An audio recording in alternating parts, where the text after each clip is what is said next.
안녕하세요. 새롭게 와서 주영훈입니다. 안녕하세요. 연예일입니다. 안녕하세요. 박영환입니다. 오늘 초대 손님은요. 오랜만에 새롭게 와서를 다시 찾으신 분입니다. 네, 4년 만에 새롭게 하소서에 출연하셔서요. 신비로운 하나님 이야기를 하시면서 100만 조회수를 기록한 분이십니다. 네, 이제 그분께서 그 이후에 또 특별한 이야기들이 있으셔서 오늘 저희가 다시 한번 모셨습니다. 소유정 전도사님 바로 모셔보겠습니다. 어서 오세요. 안녕하세요. 안녕하세요.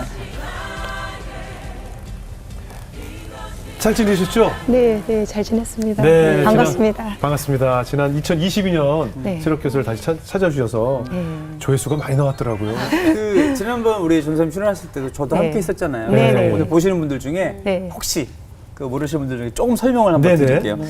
그때 나눠주신 간증이 일단 엄청 스펙타클했고요. 그렇죠.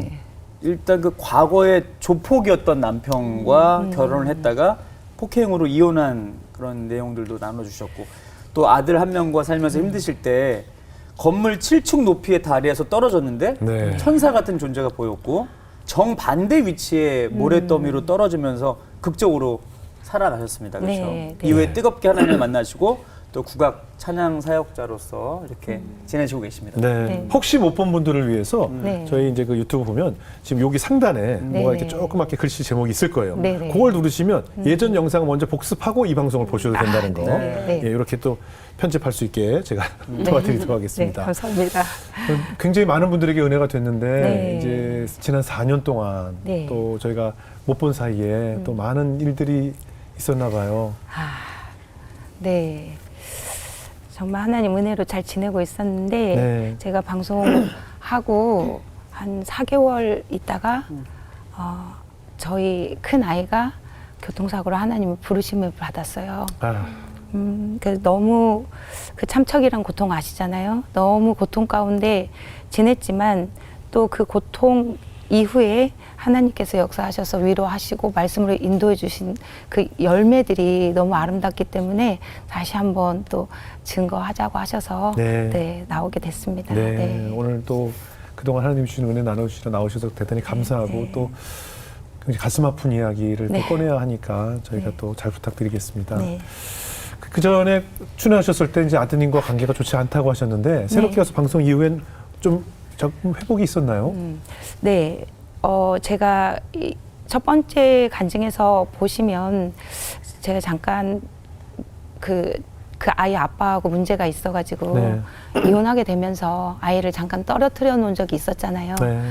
그래서 이혼하고 그 아이는 이제 잠깐 몇 개월이었지만 제가 떨어뜨려 놓고 다시 저와 살게 됐지만 그 기간 동안 아빠도 재혼했고 저도 또 재혼을 했기 때문에 네. 이 집에 있어도 불편하고 저 집에 있어도 불편하고 아이는 어디에 마음 둘 곳이 이렇게 없었던 거예요. 그러니까 이제 막 엄마가 막 믿고 그러지는 않지만 좀 마음이 다친 상태였는데 새롭게 와서서 동영상을 제가 그러니까 그 아이는 마음 다친 상태에서 제가 뭘 문자를 보내도 잘 대답도 안 하고 집에서도 밥 먹으라고 해도 대꾸도 안 하고 그랬던 상태였는데 기도할 때 그 영상을 보내란 마음을 주셨어요. 그래서 이제 순종해서 보냈는데 제가 깜짝 놀랐어요. 아이가 엄마 너무 잘 봤어. 이렇게 문자가 온 거예요. 예. 그때 경기도에서 일하고 있을 때인데 네. 그러면서 제가 너무 놀래가지고 감사해서 고백을 했어요. 아들 그때는 피치 못할 사정이 있었지만 그래도 엄마가 그 당시에는 하나님을 몰랐다. 근데 하나님을 인격적으로 만나고 그 하나님께서 너의 외로운 시간들을 회개하게 하셔서 정말 전심으로 회개하고 나서 이렇게 다시 거듭날 수 있었는데 이제 내가 다시 한번 너한테 상처 준 거에 대해서 미안하다.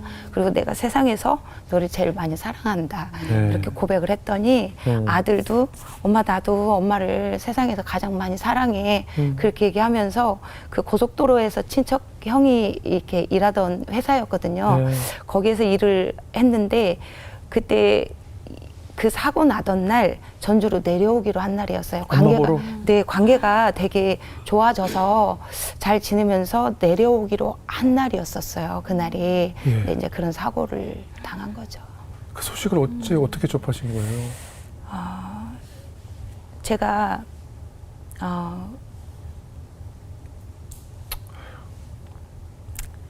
떠올리기 너무 힘든 기억이시겠지만. 네.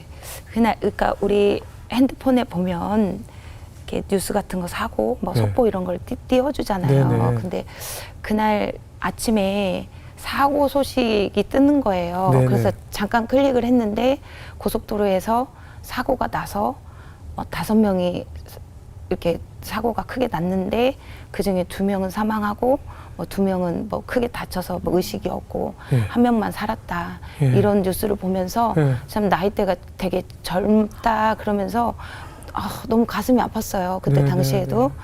근데 제가 그날 새벽에 묵상한 말씀이 잠언 24장 10절이에요. 네. 네가 만일 환난 날에 낙담하면 너의 힘이 미약함을 보이리라. 이 말씀이 저에게 임했기 때문에 환난이라는 단어에 꽂히면서 이전보다 더한 환난이 또 있을까? 이렇게 생각을 했는데 그렇게 하고 잠깐 잠이 들었는데 저희 집 비밀번호는 이제 알아요. 우리 딸 때문에 이제 여동생도 알고. 근데 그 사고가 너무 커서 사이버 수사대에서 자기 아버지에게 연락이 가서 아버지가 그 현장으로 가서 이제 그 저희 친정으로 저하고는 전화번호 모르니까 친정으로 연락을 해줘서 여동생하고 올케가 집을 찾아와서 저에게 들어올 때 저는 좀 뭔가 되게 불길했었죠. 갑자기 막 놀라면서 들어오기 때문에. 사고 후에 그 경찰에서 전 남편에게 연락이 갔고 네. 전 남편을 통해서 전 남편이 전 여사의 연락처를 모르니 네. 동생에게 연락이 왔고 네, 동생이 남동생에게. 이제 전 여사님을 찾아온 거군요. 네. 그 슬픈 소식을 갖고. 네, 그렇게 듣고 제가 이루 말할 수 없는 고통이었죠. 슬픔이 너무 임하면서 장례식장에서도 정말 쓰러지기를 너무 많이 했고 누가 왔는데도 누가 이렇게 오셨는지도 잘 몰랐었어요. 그 정도로 자식을 잃은 엄마의 마음은 하나님밖에 모른다고 저는 생각합니다. 그러니까 어떻게 사고가 난 거예요? 그게 2022년 12월 30일이었어요. 예. 근데 이제 아이가 도로공사 그 야간에 통제해놓고 그 도색하고 보수하고 하는 그런 일을 했었어요. 자기 네네. 친척 형 회사였잖아요. 네. 근데 그 15톤 트럭이 예. 야간에 그걸 발견하지 못하고 그냥 그대로 받은 사고인데 그날 그러니까 하나님께 우리의 목숨이 달려 있다는 게 뭐냐면 그날 아들이 첫 차를 운전을 했어요. 맨 선두에. 근데 누가 얘기해 준 거예요. 그것도 나중에 알고 보니까 맨 뒤에 차량이 아들이 탄 차량인데 그게 앞으로 이동이 되면서 네. 문 열고 일하려고 내리는데 15톤 차량이 그냥 덮치면서 돌진을 한 거구나. 그냥 가속 페달 그냥 그대로 받고 돌진하면서 불이 나고 막 이러다 보니까 그 핸드폰도 없어져서 결국은 사이버 수사대가 이제 지문 뭐 이런 걸로 해서 연락을 한 거죠. 원래 그날 보기로 하신 날이라고 하셨잖아요. 네. 얼마나 놀랐을까. 그날 그러니까 갑자기 일이 잡혔었대요. 그날 일이 없었었대요. 근데 없던 날인데 네, 갑자기 스케줄이 변동되면서 한계가 더 생기면서 아이고. 그 일을 마치고 내려오겠다고 아이고. 했던 건데 그 일하다가 그렇게 사고가 나고 엄마 보러 오겠다고 했는데 그렇게 이제 시신으로 만나게 된 거죠. 주검으로. 아유. 사실은 그 장례식장이 뭐 어떻게 그 자리에 있을 수 있겠어요, 그렇죠? 그럼요. 네, 말로 다 할 수 없는 그 자리. 근데 또 그 자리에서 어찌 보면 우리 그 아드님의 아빠죠. 네. 전 남편분을 또 거기서 아마 처음으로 이혼 후에 만나게 되셨을 텐데 네. 그때 상황도 좀 전해주시죠. 아이가 초등학교 때 보고 안 봤으니까 거의 아이가 30살에 부르심 받았으니까 한 15년, 20년 사이 이 정도인데 거기에서 이제 처음 만났죠. 서로 너무나 고통스러운 가운데 만났지만 그분이 좀 많이 변화되시기는 하셨더라고요. 예전보다. 근데 새벽에 저는 그 장례식장 방 안에서 있었고 그분은 바깥에 계셨어요. 네. 근데 사람들이 다 돌아간 새벽 시간에 아들의 영정 사진을 안고 통곡하는 그렇죠. 그분의 모습을 봤어요. 소리를 듣고. 근데 제 마음 안에서 같이 울고 있는데 마음 안에서 감동이 있었어요. 딸아, 네가 저 아들에게 가서 복음을 전하라. 그래서 한치의 망설임도 없이 그냥 나갔죠. 네. 그래서 그분에게 그랬어요. 아이가 군대를 갔을 때 배가 고팠는데 교회에서 뭐 이런 거 간식을 주잖아요. 그러니까 그것 때문에 교회를 가서 예수님을 영접했다고 그 소식을 제가 들은 것을 또 기억을 하면서 아빠를 위해서 우리가 물론 아들이 군대에서 신앙생활하고 좀 약간 들쑥날쑥했지만 그래도 우리 서로 아빠를 위해서 기도하자고 했었다. 그러니까 아이를 만나고 싶으면 예수님을 영접하는 게 좋지 않겠냐. 그랬더니 그분이 하시는 말씀이 너가 믿는 하나님이란 분이 계시면 나의 꿈속에라도 그 아들이 웃는 모습으로 한 번만 나에게 찾아오게 해주시면 내가 그 예수를 믿겠다. 그랬는데 그렇게 해주실 거다. 우리 기도를 들으시니까. 네네. 그래서 나에게 영접 기도로 받겠냐 그랬더니 망설임 없이 받겠다고 하시더라고요. 네. 그래서 제가 그분에게 하고 많은 사람 중에 그분에게 제가 예수님을 영접 기도를 같이 하고 예수님을 영접을 하게 됐어요. 근데 그분이 저를 찾아오시는 분들이나 그리고 예전에 제가 어렸을 때 둘이 뭐 싸우고 했던 그 어려운 가운데서 봤던 저의 모습과는 너무 많이 변해 있었던 저를 발견했기 때문에 하나님을 믿으면 사람이 이렇게 변하는가 보다. 그러면서 참 보기가 좋다. 국악 찬양도 하고 뭐 목회도 하고 있기 때문에 너무 이렇게 보기 좋게 변했다.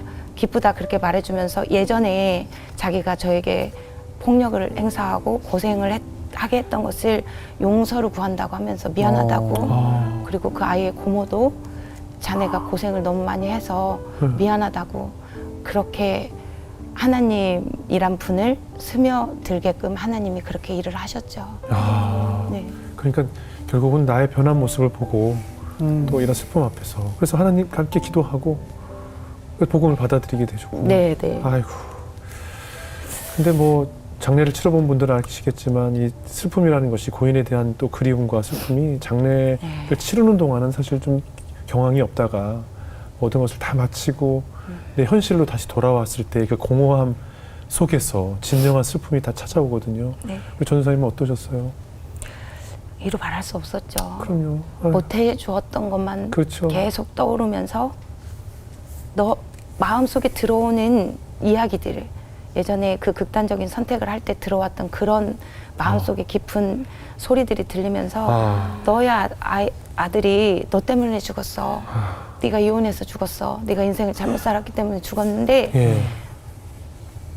그렇게 계속 들어오면서 네가 먹어서 뭐하고 너는 살아서 뭐해. 차라리 제가 죽고 싶더라고요.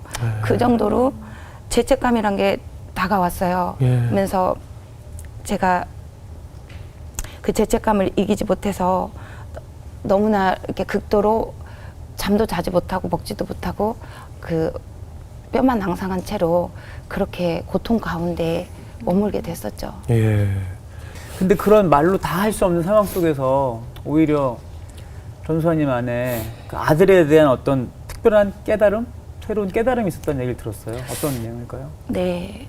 제가 첫 번째 간증을 했을 때 그 신내림의 과정을 그땐 자세히 말씀드렸잖아요. 근데 제가 극심한 우울증, 죄로 인해서 그 용서받지 못한다는 환청이나 이런 것들 때문에 그 약물 중독이 돼서 제가 7층에서 극단적인 선택을 하면서 들려오던 조롱의 소리들 이런 게 있었잖아요. 그런 상태에서 뛰어내리고 회복된 줄 알았잖아요. 교회를 좀 다니면서. 근데 이제 그 신내림이라는 과정이 어떻게 왔냐면 제가 어느 날 뭐 이렇게 사람을 보면 그러니까 물론 속이는 영이지만 그 사람에게 뭐 이렇게 담배 연기처럼 붙어 있는 것들이 이렇게 느껴지기 시작했어요. 영으로. 그리고 그런 것들이 과거를 말해주는 이런 이야기를 해줬어요. 뭐 이혼했다고 하면 오래된 친구 만나지도 않았는데 그 사람은 사진만 이렇게 봤을 뿐인데 막 그런 게 이렇게 느껴지고 정말 느끼고 싶지 않았는데 느껴지면서 뭐가 보이기도 하고 또 뭐 서류 막 흔히 그런 말씀하시잖아요. 무속인 분들은 뭐 서류 쓰지 마라 뭐 이렇게 보면 하는데 맞추고 막 하는 거예요. 뭐 정확히 맞췄다기보다 그런 게 막 부분적으로 이렇게 보이고 느껴져요. 네 느껴지면서 정말 이렇게 머리가 아픈데 그때 제가 뇌동맥류를 수술했다고 말씀드렸잖아요.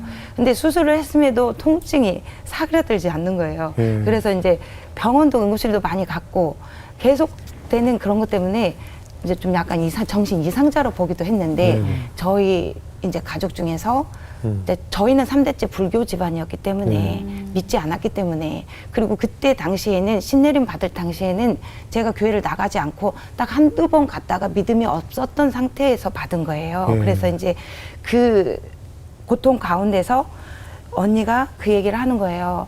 그 점을 봤다. 그랬더니 너는 오래 살지 못한다. 그 얘기를 하면서 신내림을 받아야 된다. 이 얘기를 하는 거예요. 근데 저는 그 신내림 받는 게 정말 죽기보다 싫었었어요. 그때 1편에서도 말씀드렸다시피. 근데 저희 딸이 그때 3, 4살 됐을 걸로 추정하는데 아이가 귀신이 있다고 막 좀 어둠컴컴 집에 막 행거 밑이라든지 이런 데 막 혼자 놀다가 뛰어와서 무섭다고 하는 거예요. 귀신이 있다고 저기 여자가 막 오라고 했다고 막 너무 무서워하는 거예요. 울면서. 그래서 그때는 제가 다짐을 했죠. 예수님께 나아가야 되는데 그걸 깨닫지 못하고 내가 저 아이를 위해서 진짜 그 신내림이란 걸 받아야 되나 보다 이런 생각을 하게 되고 결국은 받으러 가요. 그 굿당이라는 데를 저도 나서 처음으로 가봤죠. 가봤는데 그분들이 흔히 말하는 신복이라고 그러죠. 뭐 선녀복도 있고 뭐 이래요. 거기 가면은 그런 걸 입혀주면서 돌아가면서 입혀주면서 그 신 어머니라는 분이 누가 오셨냐 이렇게 물어봐요. 어떤 신이 저에게 내렸냐 이렇게. 옷을 막 하나씩 입혀주면서. 네, 뭐 선녀복이면 선녀복 와야 되는 건가 봐요. 근데 이제 제 마음 안에는 아무 생각이 없었어요. 뭐가 깨달아지는 것도 없고 그냥 그 자리만 떠나고 싶고 그냥 마음 안에 옛날에 어렸을 때 중학교 때 잠시 다녔던 기독교 학교를 다녔으니까 불렀던 하나님 전 여기서 나가고 싶어요. 이런 기도만 계속 하면서 울기만 했어요. 그리고 그런 게 임하지 않고 계속 이 여자가 이상한 거죠. 그분이 보시기에는. 근데 원래는 뭐가 큰 신이 내렸다고 하던데 그렇게 알지 못하고 신주단지라는 게 있잖아요. 그분들 사이에는 거기에다가 무슨 이렇게 무속 방울을 숨겨놓고 그걸 찾으라고 하는데 어떻게 알아요? 그 제사상이 그렇게 막 화려하게 차려져 있는데 못 찾았어요. 아무것도 모르겠고 그냥 어지럽고 막 그런 상태였는데 너무 이상하니까 집안에서 뭐 죽은 지 3년 안 된 사람이 있냐. 그때 저희 외할머니가 2년 되셨거든요. 그래서 있다. 근데 마지막 관문이 작두를 타야 되고 또 그 작두를 타고 먼 산인가 이런 데를 가서 그 신들에게 이 사람은 이제 신의 제자로서 이제 입문합니다 하는 그런 것을 해야 이게 된대요. 다 신내림을 받는 과정인 거죠. 이게? 네, 그런 것이 생략이 돼버린 거예요. 그러니까 받을 수가 없었던 상태로 집에 와서 다시 막 그런 환청이 들리고 잠을 못 자고 막 악한 영들에게 시달리고 이런 상태에서 제가 어떤 유튜브에 간증을 보게 됐어요. 근데 그분이 그 간증도 다른 거에 연관으로 동영상에 이렇게 찾아온 거거든요. 네, 관련으로. 그걸 눌렀을 때 무속인이었는데 나라 이렇게 국회의원들 이런 분들 이렇게 굿해주던 전봐주던 아가씨 분, 무당이었는데 굿하다가 하나님 만난 거예요. 그래서 그분이 무속인에서 하나님의 자녀가 되었다. 이 간증을 들으면서 제가 뭐에 확 맞은 것처럼 이게 느껴진 거예요. 아빠가 저를 도와준대요. 돌아가신 할머니가 제가 무당이 되게 도와준대요. 근데 깨달아지는 게 사람이 죽어서 신이 된다면 왜 죽음이 두려워? 난 이렇게 너무나 고통스럽게 사는 것보다 차라리 죽어서 신으로 사는 게 낫지. 이게 깨달아지면서 이거는 악한 영들의 속임이구나. 이게 너무나 선명하게 깨달아지면서 나는 지금까지 속았어. 그리고 하나님은 살아계시고 그 하나님께서 저에게 그 7층에서 떨어졌을 때 은혜를 주셔서 살아있었잖아요. 지금 이렇게. 근데 그 하나님의 은혜를 망각하고 이 더러운 탕자가 하나님을 멀리하고 세상을 쫓았던 거죠. 그 죄를 너무나 절박하게 회개를 하게 된 거죠. 그렇게 하고 교회로 가서 정말 하나님을 간절히 찾고 만나게 된 거잖아요. 네. 근데 제가 그때 교회를 가서 아들이 제가 이제 교회를 갔을 때는 10월 달이고 아들은 2월 달에 군대를 갔어요. 눈 오는 때 제가 자대를 태워다 줬으니까. 근데 그때 잠깐 휴가를 나왔어요, 아들이. 근데 엄마가 이러이러해서 신내림을 받아야 돼 했더니 아들이 한숨을 푹 쉬면서 엄마 안 받으면 안 돼? 이렇게 말하는 거예요. 근데 나는 받아야 돼. 네 동생 때문에. 이렇게 단호하게 얘기를 했는데 나중에 아들이 가고 그 방에서 기도할 때 깨달아진 거예요. 유정이 네가 아들을 구원해달라고 기도한 게 아니라 네 아들이 군대에서 너가 돌아오기를 와. 기도했던 거야. 그러니까 제가 신내림 받는다고 막 이렇게 요란을 떨었잖아요. 네. 그게 9월 달이에요. 근데 그 9월 달에까지 아들이 계속 기도를 군대에서 배고파서 아까 예수님을 영접했지만 기도를 엄마가 하나님께 돌아오기를 계속 기도를 하고 있었다는 그게 깨달아지면서 아들에게 너무 감사하고 미안하고 이게 전적인 하나님의 은혜였구나를 되게 깨달았죠. 그러니까 70일 동안 뭐 진짜 식음을 전폐하고 그 상황 속에서 오히려 그 아들이 나를 위해 기도한 걸 다시 깨닫게 되신 거예요. 네. 분명히 근데 회복의 시간이 있으셨을 것 같아요. 그죠? 네. 어떻게 그 마음이 좀 회복이 되던가요? 제가 그 아까 70일 못 먹었다고 했잖아요. 네. 못 먹은 게 아니라 안 먹기도 했고 그냥 들어가지가 않는 들어가지 거죠. 않죠. 자녀를 생각하면 그럼요. 그런 상태에서 이제 뭐 이렇게 고난, 환난, 뭐 욥에 대한 고난 이런 것만 하나님 제가 예전에도 세상의 환난은 다 겪은 것처럼 고난을 겪었는데 왜 다시 이런 고난이 임했는지를 알고 싶었어요. 다는 아니지만 그 하나님의 선하신 뜻을 알고 싶어서 기도할 때에 제가 이제 목사님들의 설교를 듣는데 관련 동영상이 저는 또 뜬 거예요. 네네. 근데 임방울 선생님이라고 있어요. 이런 판소리 계통에서는 유명하신 분인데 그분이 자신의 연인이 23살에 떠난 거예요, 세상을. 자기가 너무 사랑한 그 분을 안고 즉흥적으로 읊은 거예요. 그 네. 쓱대머리로 유명하시잖아요. 네네. 근데 그 가사가 제가 잘은 몰라요. 너무 네. 계속 이제 더럽지만 배우지 않은 곡이라서 잘은 모르지만 그 가사를 제가 조금만 읊조려 볼게요. 네네네. 근데 앞산도 첩첩하고 뒷산도 첩첩한디 호는 어디로 행하신가 이렇게 하면서 뒤에 가사가 노던 터에다 값진 이름을 두고 가며 이 가사가 다른 건 다 둘째치고 이 가사가 놀던 터에다 값진 이름을 두고 갔다고 이게 계속 머릿속에서 그냥 맴도는 거예요. 네. 뭔가 CCTV처럼. 그래서 제가 하나님 대체 왜 말씀이 아니고 이 노래를 이게 계속 생각나게 하시냐고. 근데 딱 깨달아지는 게 있었어요. 우리 전도서 7장의 말씀이죠. 좋은 이름이 좋은 기름보다 낫고 죽는 날이 태어나는 날보다 낫다. 이 말씀처럼 아들은 결혼도 안 했고 일찍 이 세상에 조범이라는 이름 석자를 두고 떠났지만 이사야 62장 2절의 말씀으로 너는 여호와의 입으로 정하실 새 이름으로 일컬음이 되리라. 이 말씀이 딱 함께 일맥상통이 되면서 이 세상에서는 너무 비참한 죽음 같지만 하나님이 품으시고 하나님 품에서 조범이라는 이름이 아니고 새 이름으로 지금 불리고 있구나. 이 생각이 딱 들어서 아들 천국에 있구나. 이게 이제 회복이 돼가고 있는 상태였는데 예. 제가 그러함에도 아들 방에서 계속 그 하나님 찾는 기도를 계속 했어요. 하면서 이제 그때는 기운도 없죠. 못 먹고 70일째니까. 네. 그때 이렇게 완전히 그냥 실신 상태로 그냥 이렇게 지나가는 말이었어요. 신음소리 같이. 하나님 이제는 1년에 한두 번씩 볼 수 있었던 그 아이를 이제는 다시는 볼 수 없네요. 근데 하나님이 제 마음 안에서 왜 볼 수 없다고 생각해. 예전에는 땅에서 볼 거를 소망했다면 이제는 하늘에서 볼 거를 소망을 가져. 이 마음을 딱 위로를 주시면서 다윗이 밧세바와 낳은 아이가 있었잖아요. 그 아이가 죽고 고백이었잖아요. 지금은 죽었으니 내가 어찌 금식하랴. 네. 나는 그에게로 내가 다시 돌아오게 할 수 있느냐. 나는 그에게로 가려니와 그는 내게로 돌아오지 못하리라. 이 말씀을 딱 주시면서 나는 그에게로 간다. 천국의 확신 한번 주셨었잖아요. 근데 나는 그에게로 간다. 제가 이 세상에 일을 사명을 다 하고 나면 아들을 만날 수 있다는 그 소망에 제가 공황장애 약을 한 달 먹은 것 같아요. 근데 그 뒤로부터는 그 공황장애 약을 먹지 않고 회복이 되게 됐습니다.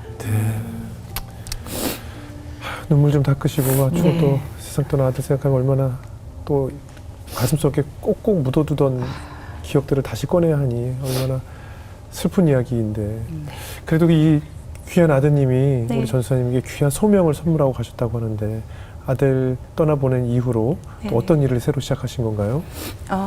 제가 전라북도 여성기업센터에서 이제 한복 연구를 하게 됐어요. 네. 배우지 않고 이제 이렇게 하나의 문서를 주셔서 제가 중학교 때 봉제 공장을 갔잖아요. 고등학교를 못 다녀서 6개월 다닌 그 기술을 가지고 한복이란 걸 만들게 하셔서 제가 전라북도 도움을 받아서 거기에서 한복을 연구하고 있을 때 네. 아프리카 마다가스카르로 이렇게 파송받는 여자 선교사님을 만나게 된 거예요. 그 센터에서. 네. 그 어떤 권사님을 통해서 그 김한나 선교사님은 이렇게 기도를 하셨대요.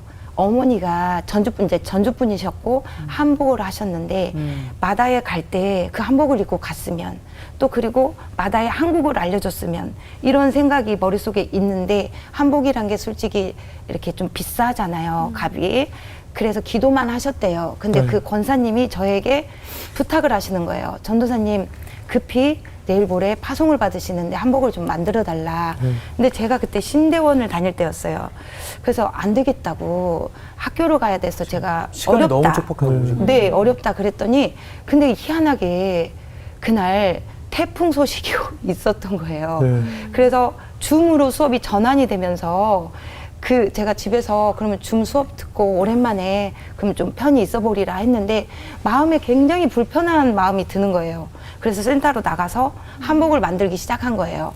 근데 저는 그 선교사님의 한복을 만들어야 된다는 생각으로 갔어요. 근데 그 선교사님의 뭐 체구나 키나 이런 걸 아무것도 몰라요. 얼굴도 본 적이 없기 때문에. 그냥 기도하면서 주시는 마음대로 재단해서 사이즈로 만들기 시작했어요. 아침까지. 그리고 그분이 아침에 오셔서 그때 깃을 손바느질하고 딱 입혀보는 순간 너무 딱 맞고 자기가 원하던 문양이었다는 거예요. 그래서 그분이 울어버리는 거예요. 거기서 예. 하나님의 기도를 들으셨다면서. 그래서 이제 그렇게 만나고 그분이 파송을 받으시고 이제 SNS를 통해서 그분의 사역을 주시해서 보게 된 거예요. 근데 이제 우물을 파고 그분이 그런 일을 하시는 거예요. 막 이렇게 외지 같은데 배 타고 들어가셔서 복음 전하고 우물 파주고 이런 일을 하는 거예요. 근데 아들이 가기 전에 저하고 관계가 되게 좋았잖아요. 근데 속을 차리고 그 엄마의 생일이라면서 11월 달에 용돈을 주고 갔어요.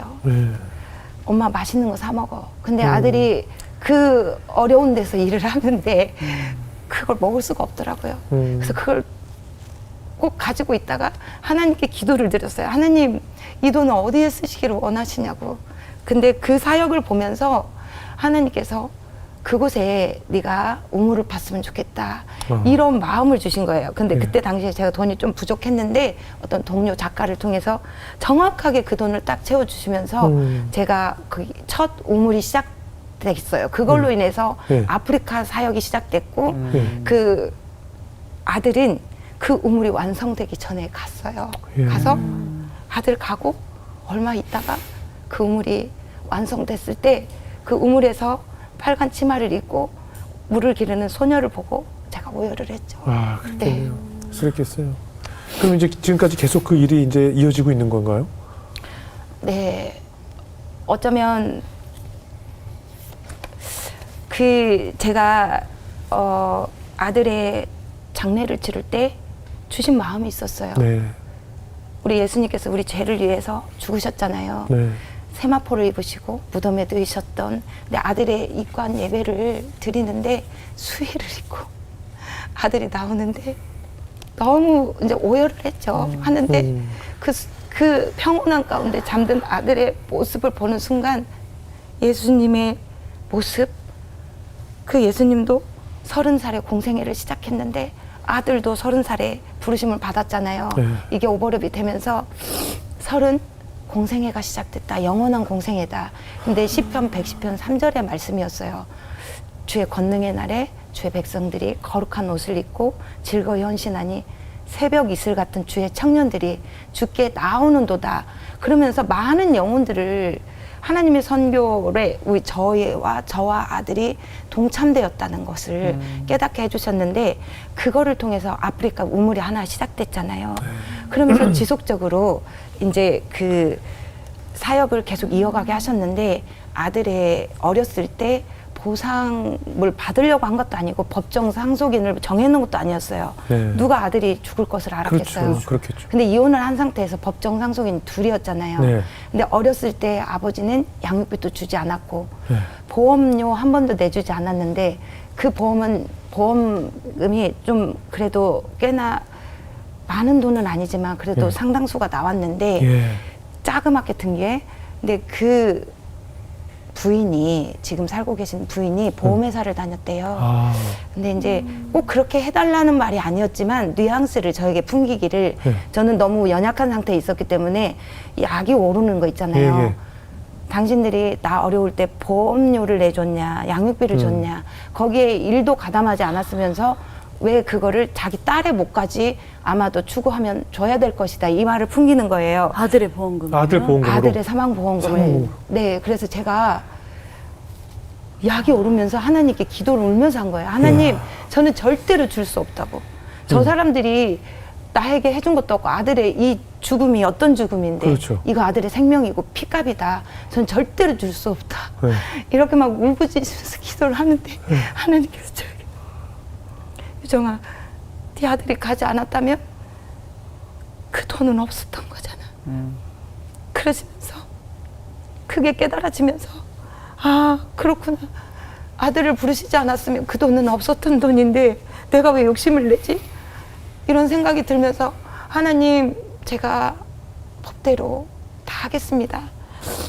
그렇게 하면서 그분에게 말씀을 드렸죠. 위임장도 써주고 내가 모든 것을 포기할 수 있다까지 했는데 하나님께서 만지셨겠죠. 그분을.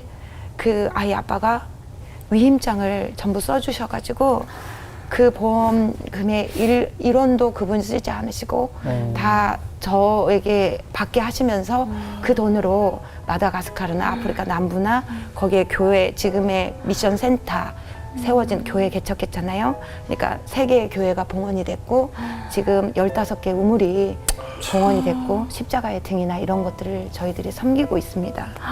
그러면 이제 진짜 마다가스카르에 복음이 심겨진 거잖아요. 네. 정말 이렇게 쓰일 일일 줄 몰랐지만 네. 감동적이면서도 되게 부흥도 많이 됐을 것 같다는 생각이 들어요. 지금 어때요? 네. 그러니까 아프리카는 여러분들도 아시다시피 물이 없고 네. 빛도 없는 곳이잖아요. 네. 그러다 보니까 선교사님들 이제 저희들이 사역을 할 때 우물을 파주고 뭐 십자가 등을 켜주고 그러면 거기에 모여들어요.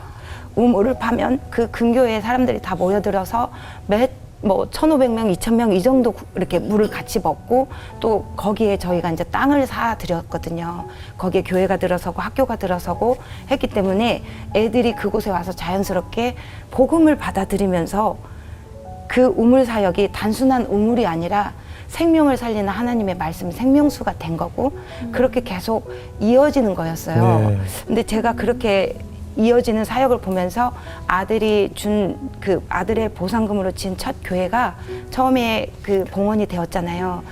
그 2023년 9월인가 봉헌 예배를 드린 것 같은데 그때 이후로 지금은 발 디딜 틈이 없이 아이들의 수가 너무 많이 늘어났어요. 네.